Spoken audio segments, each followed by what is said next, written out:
عادل بڑا اچھا آپ نے سوال کیا. بات یہ ہے کہ پہلے یہ بھی دیکھنا پڑے گا کہ ہر روز ہمیں ایک نئی چیز سننے کو ملتی ہے کہ جیلیں بھرو اور لانگ مارچ. تاریخی ناکامی سے یہ دو چار ہوئے ہیں. اس کی وجہ کیا ہے؟ اس کی وجہ یہ ہے کہ اس کے پیچھے جو ایجنڈا ہے وہ فتنہ، فساد اور انتشار کا ہے. دنیا میں کوئی بھی مہذب ملک کسی ایک انسان کو جس کے ہاتھ میں ماچس ہے اور وہ سب کو ہر چیز کو آگ لگا دینا چاہتا ہے کہ مجھے اقتدار دو ورنہ میں پورا ملک جلا کے راکھ کر دوں گا. اور آپ نے دیکھا کہ جو لانگ مارچ میں انہوں نے اسلام آباد میں جس طرح سے پبلک پراپرٹی کو آگ لگائی، وہ اپنے ملک کے ساتھ کوئی یہ کر سکتا ہے؟ جس طرح یہ پولیس کو مارتے ہیں، ان کی ہڈیاں توڑتے ہیں، ان کو ہاسپٹلز میں جا کے اپنے سروں میں ٹانکے لگوانے پڑتے ہیں، اپنی ہڈیاں جڑوانی پڑتی ہیں. یہ ایک سیاسی جماعت کا ایجنڈا نہیں ہو سکتا.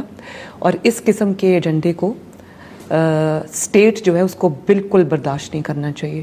آپ مجھے کسی بھی مہذب ملک میں بتا دیں کہ کسی ایسے شخص کو ایئر ٹائم پورا دے دیا جائے جس کا صرف یہ ایجنڈا ہو کہ میں نے یہ حکومت گرانی کس طرح ہے، میں نے آرمی چیف کو اپوائنٹمنٹ سے کیسے روکنا ہے، میں نے کس طرح سے اپنا جو فیشسٹ ایجنڈا ہے اس کو پروان چڑھانا ہے، تو کوئی دنیا کا ملک یہ برداشت نہیں کرے گا.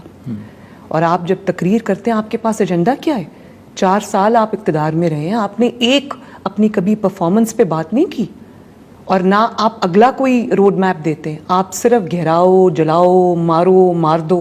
آپ جب اس کی بات کریں گے تو کون سا ملک اس کی اجازت دے گا؟ کون سی اسٹیٹ اس کی اجازت دے گی؟